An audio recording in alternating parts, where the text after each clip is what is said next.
오늘 말씀 제목은요, 곧게 나아가다가 뚫어 통과하는 사람이라고 말씀의 제목을 적었는데 사실은 더 훨씬 길어요.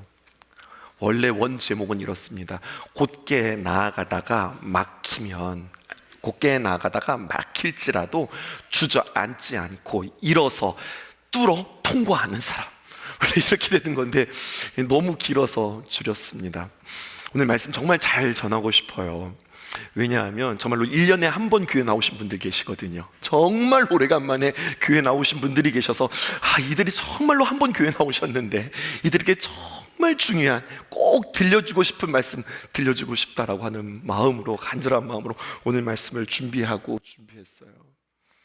근데 우리 식구들이 그러더라고요. 여보, 잘 준비할수록 당신 망치는 거 알지?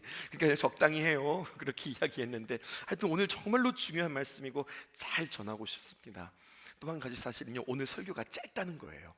짧게 여러분들 임팩트 있게 전할 테니까 잘 들으시고 오늘 귀한 말씀으로 내 자신의 마음속에 하나님 말씀 담으시고 또 내일 새벽에 나오셔서 또 우리에게 주시는 귀한 말씀으로 붙잡고 승리하실 수 있기를 주님의 이름으로 축복합니다. 특별히 오늘 예배 마치고서 동해로 해돋이집으로 떠나시는 분들 계실까요?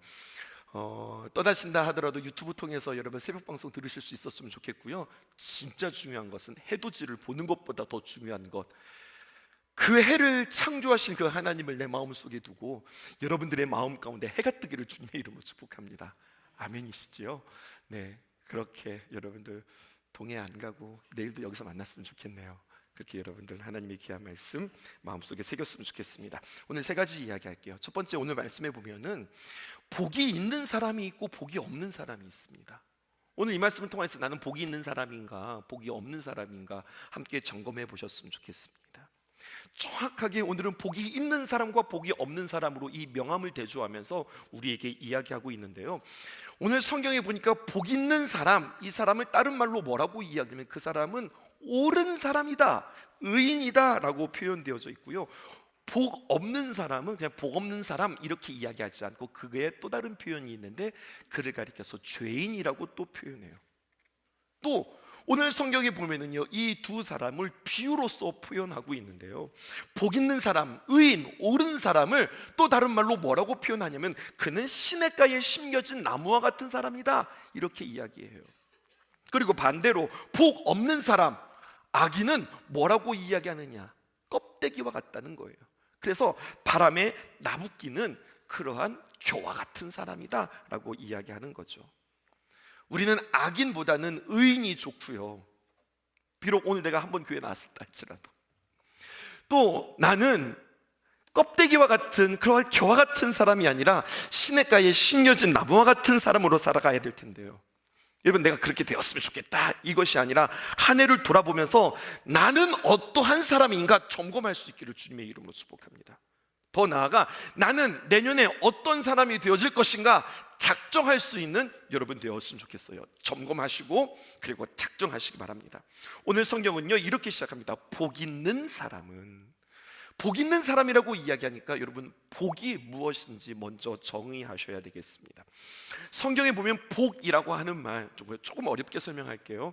복 있는 말이라고 하는, 복이라고 하는 말이 히브리어로 단어가 두 가지가 있더라고요. 하나는 바라크라고 하는 단어가 있고요, 또 하나는 아쉐르라고 하는 단어가 있는 게 둘 다 복이라고 하는 뜻이에요. 근데 바라크라고 하는 뜻은 어떤 뜻이냐면 무릎을 꿇다라고 하는 뜻이에요. 이게 복이라는 거예요. 복이 무릎을 꿇는 게 복이라는 거예요. 또 아쉐르라고 하는 것은요 무엇이냐면 흔들림 없이 반듯하게 곧게 나아간다. 여러분 이게 복이라는 거예요. 그러니까요 복이라고 하는 것은 무릎을 꿇다라고 하는 말인데, 이 무릎을 꿇다라고 하는 말에서 예배하는 사람, 하나님을 경배하는 사람 이렇게 이야기가 파생되어져요. 그러니까요 무릎을 꿇다, 예배, 경배 이렇게 나가니까 이게 복이라고 했으니까 복 있는 사람은 어떤 사람이에요? 하나님 앞에 무릎 꿇을 줄 아는 사람, 하나님 앞에 예배할 수 있는 사람, 이 사람이 복 있는 사람이라고 성경은 우리에게 이야기합니다. 그런데 사람들은 자꾸만 무릎 꿇려고 하지 않아요. 이게 무릎을 꿇다는 이야기가 정말로 물리적으로 막 딱 무릎을 꿇다라고 하는 이야기가 아니라 사람들은 자꾸만 죄로 인하여서 타락해서 하나님을 예배하지 않게 되어집니다. 사실은요, 하나님을 예배하지 않는 것이 아니라, 예배가 없어진 게 아니라 모든 사람들은 예배하는 거예요. 늘 제가 강조하죠. 모든 사람들은 다 예배를 드려요. 단 한 사람도 빠짐없이 모든 사람들은 다 예배 드리는 사람들이에요. 근데 중요한 것은 예배의 대상이 누구냐라고 하는 거죠. 그 예배를 나는 하나님께 드리냐, 아니면 그 예배를 사실 나를 섬기면서 나를 중심으로 나의 마음대로 내 뜻대로 살아가냐, 이것을 우리는 점검한다는 거예요.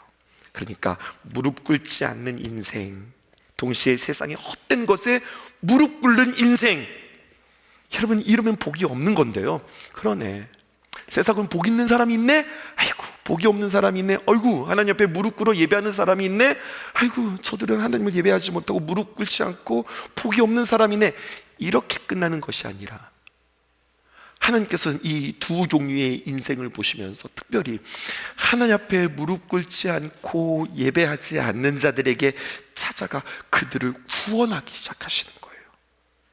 그로 하여금 무릎 꿇지 않는 사람들을 무릎 꿇게 하고, 예배하지 못하는 사람들을 예배하게 하시는, 그래서 예배의 자리로 돌이키고 하나님 앞으로 돌이키는, 여러분, 이것을 또 다른 의미에서 구원이라고 이야기하는 거예요.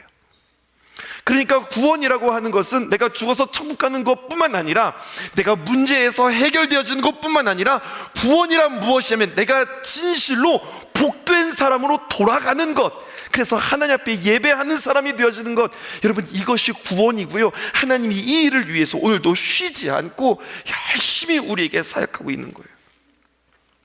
복이라고 하는 것이 바라크, 무릎 꿇는다라고 하는 뜻이 있다면 또 하나의 뜻이 있다고 그랬죠.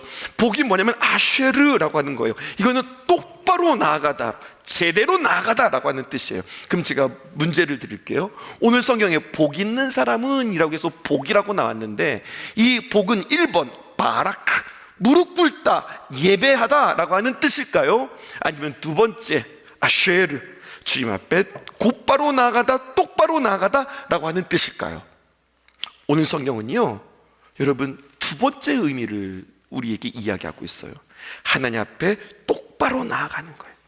하나님 앞에 온전한 예배를 드리기 위해서 똑바로 나아가는 사람, 떨어지고 멀어졌을지라도 다시 옳게 하나님께로 한 걸음 한 걸음 나아가는 사람, 똑바로 나아가는 사람, 이 사람이 복이 있다라고 우리에게 이야기해 주는 겁니다. 그러니까 세상이 말하는 복하고 성경이 말하는 복하고 완전 다르죠.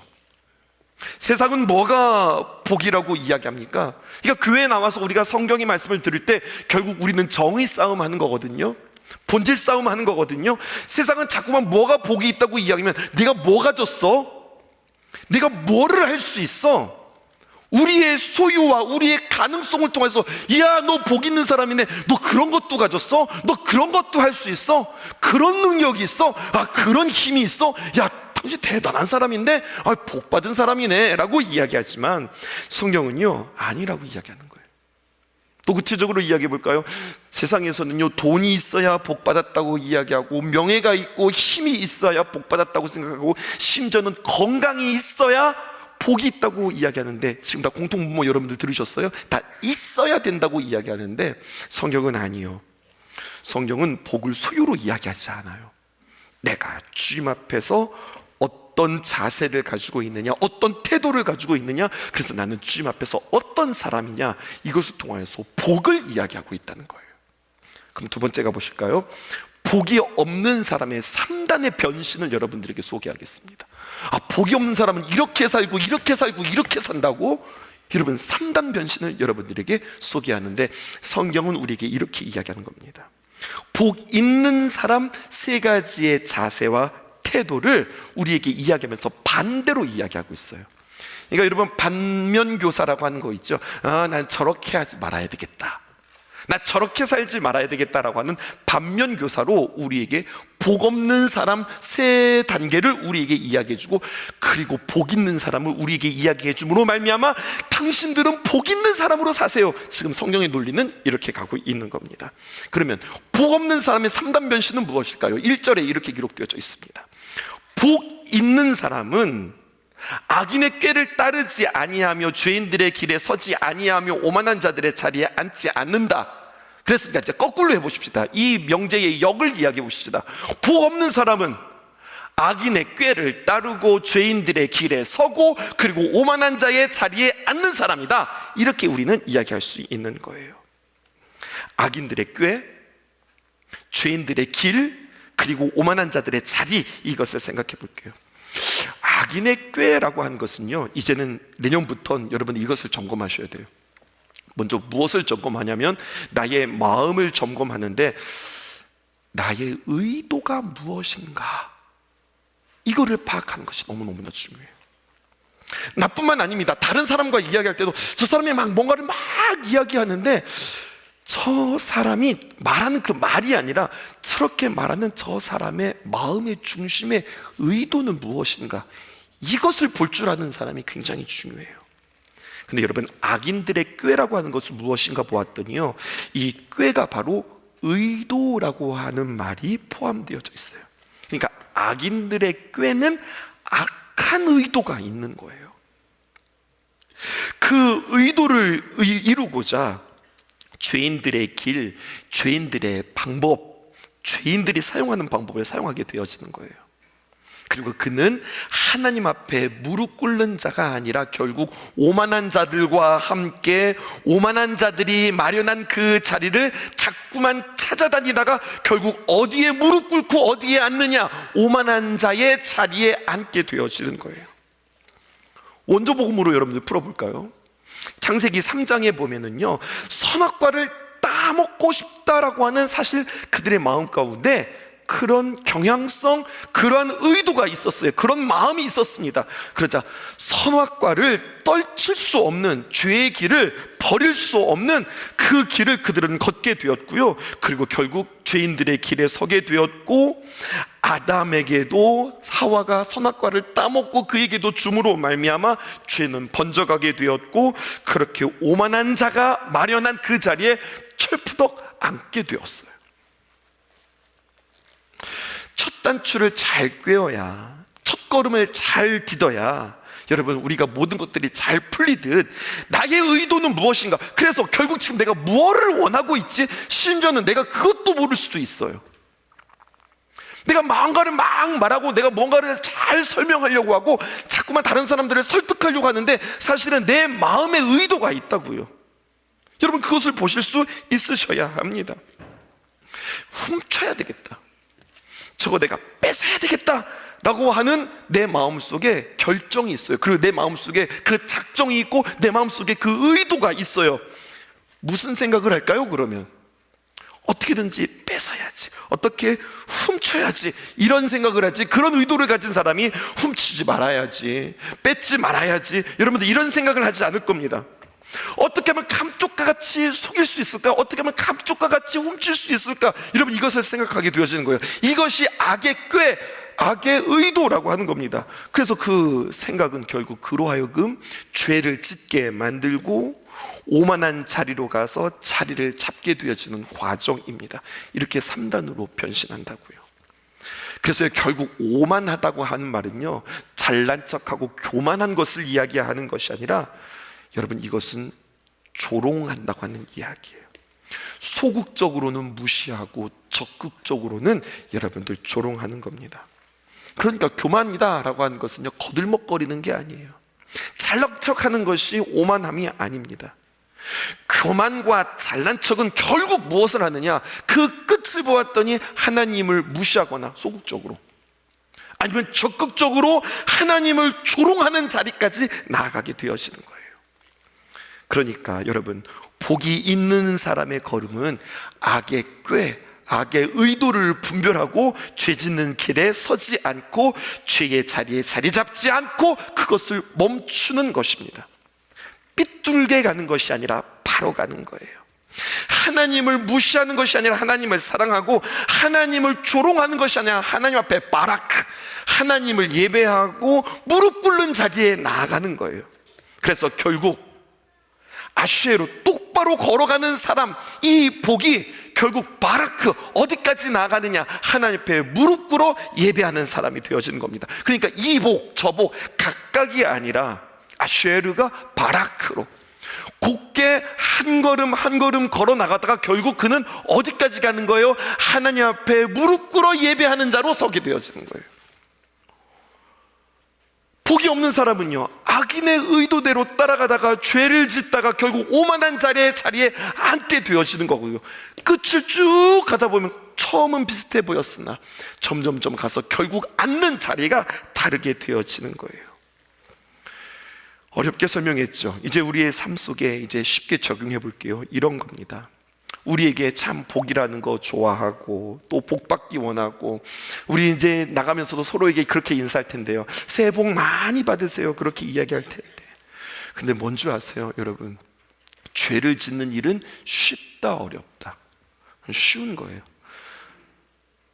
죄를 짓는 일들에 대해서는 작정하지 않아도 그냥 나도 모르는 사이에 마치 자석에 철이 끌리듯, 철에 자석이 붙듯, 여러분 우리는 그냥 노력하지 않고 그냥 내 자신을 그냥 놓기만 해도 그냥 죄를 짓는 그런 인생이에요. 근데 반대로 죄를 짓는 것이 아니라 옳은 길, 하나님께서 기뻐하시는 길, 그것을 걸어갈 때는요, 복받는 인생들로 걸어갈 땐 그냥 복받는 것이 아니라 힘쓰고 애쓰고 노력해서 복받는 길로 걸어 나가야 되는 거예요. 지금 제가 방금 뭐라고 이야기했어요?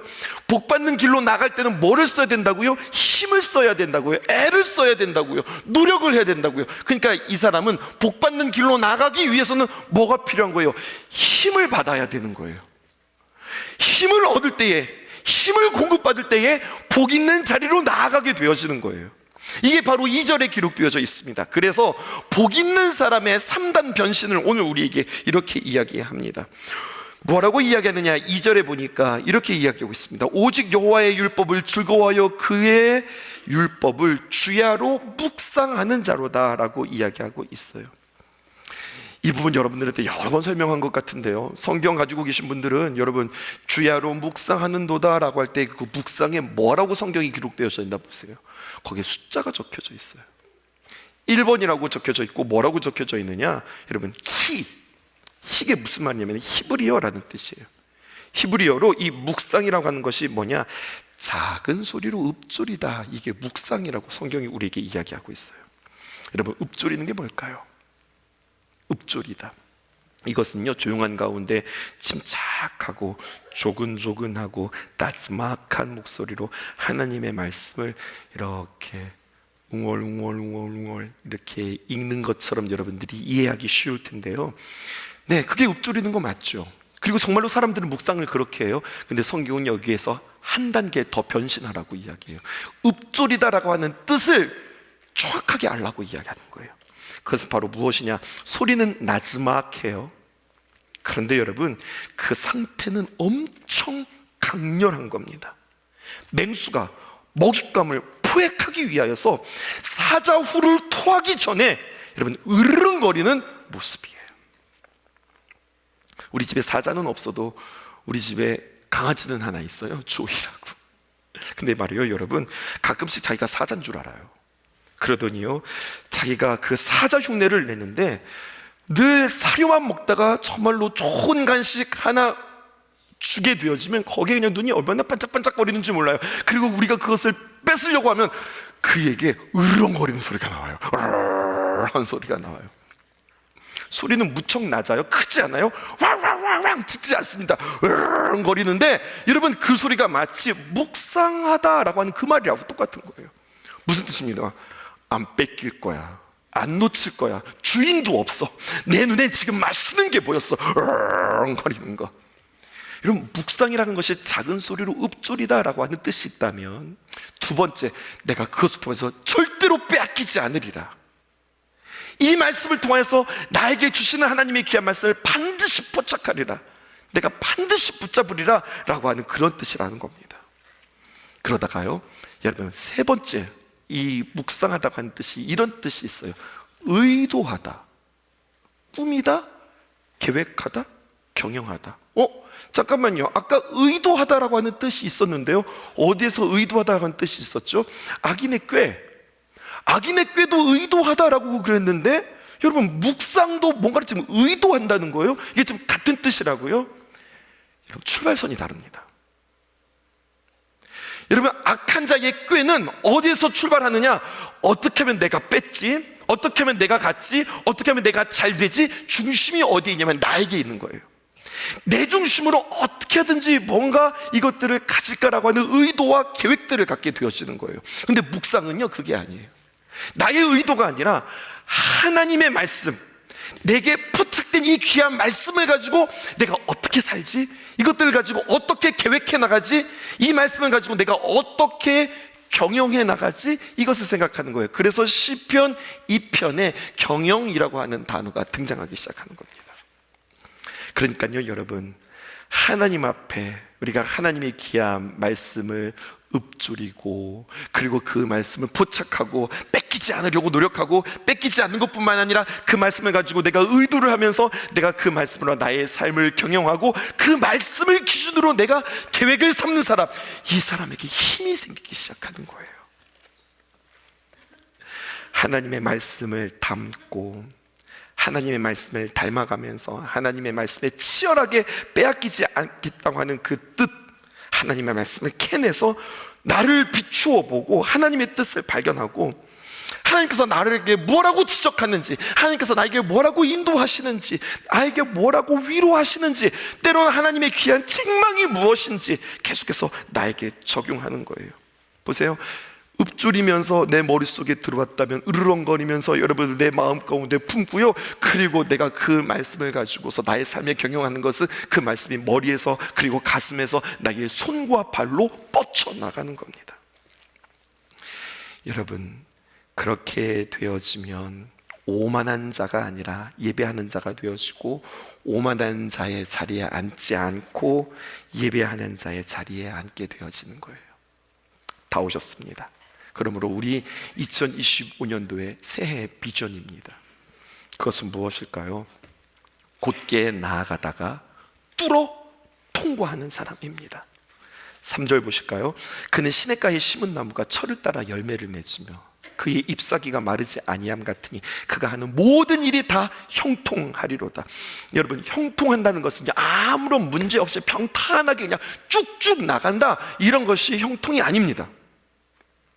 예수님을 믿는 사람들에게는 그의 앞길을 하나님께서 탄탄대로로 열어주시고, 문제도 없고 걱정도 없고, 여러분 건강도 하나님께서 지켜주셔서 2025년도 아무런 문제 없이 그냥 쭉쭉 고속도로 나가듯 우리가 그렇게 쭉 펼쳐져 나가는 것, 이것을 형통이라고 이야기하지 않는다는 거예요. 형통은 무엇일까요? 이런 거예요. 모두에게, 예배를 드리는 사람도 예배를 드리지 않는 사람도, 하나님을 믿는 사람도 하나님을 믿지 않는 사람도, 인생 살아가다 보면 2025년도에 우리는 또다시 벽을 만날 수 있고 큰 산을 만나게 되어질 텐데요, 이렇게 우리가 나아가는데 방해를 만나고 산을 만나고 벽을 만날 때 물러가거나 되돌아가거나 그 자리에 철썩 주저앉는 사람, 포기하는 사람이 아니라 복 있는 사람은 누구일까요? 오늘 말씀의 제목처럼 그 벽을 뚫고 나가는 사람이에요. 막혔어? 그럼 주저하고 뭐 어부덩어부덩 이런 것이 아니라, 막혔을 때 그 산을 뚫고, 벽을 만났을 때 그 벽을 뚫고 곧게 나아가는 사람입니다. 아멘이실까요? 근데 뚫고 나아가는 뭐가 있어야 된다고요? 힘이 있어야 된다고요. 다 뚫고 나가고 싶죠. 다 부수고 나가고 싶죠. 근데 누가 이것을 뚫고 돌파할 수 있느냐? 오늘 성경을 보세요. 왜 나무가 마르지 않고 철을 따라 열매를 맺죠? 이유는 단 한 가지입니다. 뿌리가 튼튼하고 또 뿌리가 지금 시냇가에 다 있기 때문에 그래요. 힘이 지금 공급되고 있어요, 여러분. 그냥 내가 그랬으면 좋겠다 이런 것이 아니라, 그는 끊임없이 보이지 않는 뿌리가 지금 어디에 다 있는 거예요? 시냇가에 다 있는 거예요. 그래서 공급받고 있는 거예요. 뿌리에서 공급받는 생명의 힘으로 말미암아 마르지 않고 열매를 맺는 것입니다. 공급받으니, 힘 받으니 버텨내고 열매를 맺고 뚫고 나아가는 겁니다. 여러분, 대신에 이 말을 놓치지 않기를 바랍니다. 어떤 말씀이냐? 이 말씀도 가지셔야 돼요. 철을 따라. 철을 따라가 무슨 말일까요? 봄이 지나가고 여름이 오고 여름이 지나가고 가을이 오고, 여러분 이것이 그냥 우리에게 주어지는 시간, 이것을 철을 따라라고 이야기하는 말일까요? 아닙니다.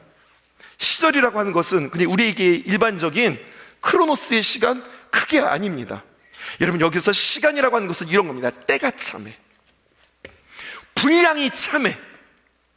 하나님이 귀한 말씀들이, 그 묵상의 것들이 나에게 착착착착 채워지고, 그 말씀으로 인하여서 나에게 다듬어지고, 그 말씀으로 내가 공급을 받아 열매 맺는 나를 우리에게 만나게 하신다는 거예요. 그러니까 묵상 한두 번 하고서 야, 열매 맺나?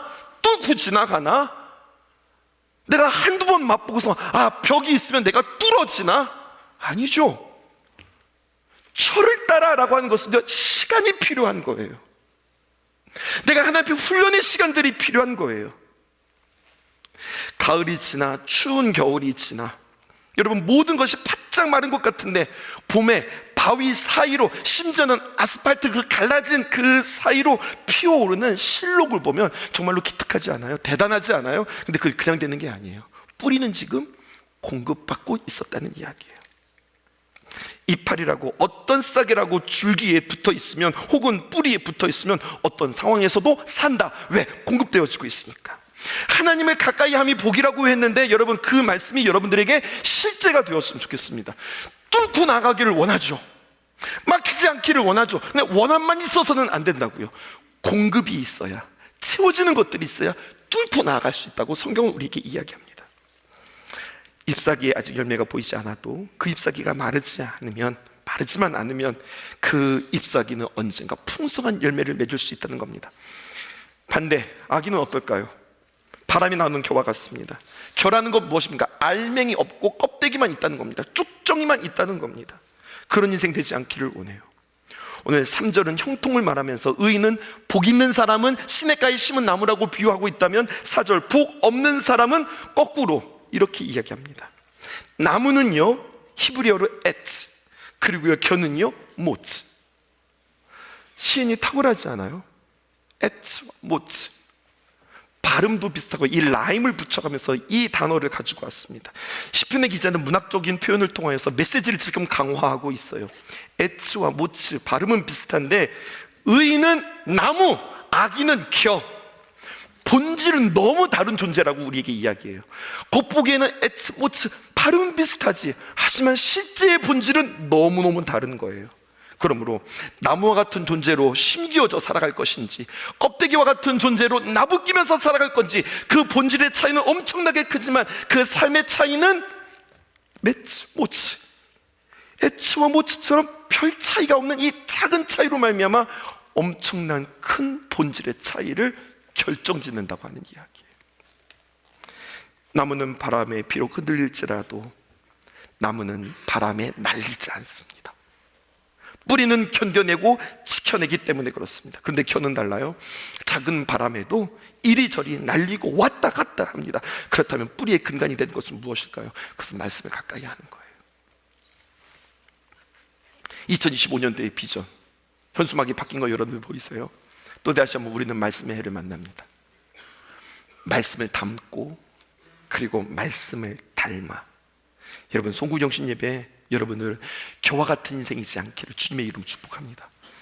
마귀가 후 불면은요 휙 날리고, 마귀가 후 불면 저쪽으로 휙 날리고, 마귀가 밑에서 막 까부르면 그 마귀의 까부름에 따라서 이리 뛰고 저리 뛰는 그러한 인생, 여러분 겨와 같은 인생이 아니라 오늘 성경 66권 다 나에게 주시는 말씀, 창세기로부터 시작해서 요한계시록에까지 다 나에게 주시는 말씀이지만, 오늘 우리는 주님 앞에 믿음으로 설 수 있기를 원해요.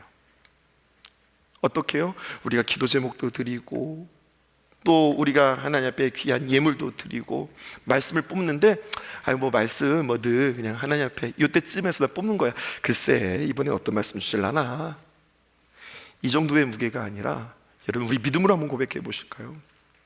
오늘 기도하고 오늘 선택되어지는 이 말씀은 정말로 2025년도 내가 붙잡고 주님 앞에 승리할 말씀 하나님께서 내게 주셨다, 이 믿음이 있기를 주님의 이름으로 축복해요. 그래서 그냥 뽑지 마시고 여러분들 함께 기도하시고, 그래 하나님의 귀한 말씀을 붙잡고, 여러분 올해 나에게 이 말씀 주셨어, 암송하시고 또 읽으시고 저한테 오세요. 목사님, 제가 이 말씀 뽑았는데 이건 도대체 무슨 말씀인지 모르겠어요. 그러면요, 제가 여러분들에게 잘 설명해 드릴 테니까, 아, 이렇게 살라고 하시는구나, 아, 이게 복 있는 사람이라고 하는구나, 아, 이렇게 하면 망한다고 하나님 말씀하시는구나. 세상의 정보로 살아가는 게 아니라, 여러분 2025년도 눈치로 살아가는 게 아니라, 사람들의 분위기 따라 휩쓸리는 인생 아니라 무엇으로 살아가는 거예요? 하나님의 말씀으로 살아가는 저와 여러분들 되어지기를 주님의 이름으로 축복합니다. 주님께 힘을 얻어서 곧게 나아가다가 막힌다 할지라도 그 자리에 주저앉지 않고 뚫어 통과하는 사람, 하나님의 말씀을 힘입어 승리하는 저와 여러분들 되었으면 참 좋겠습니다.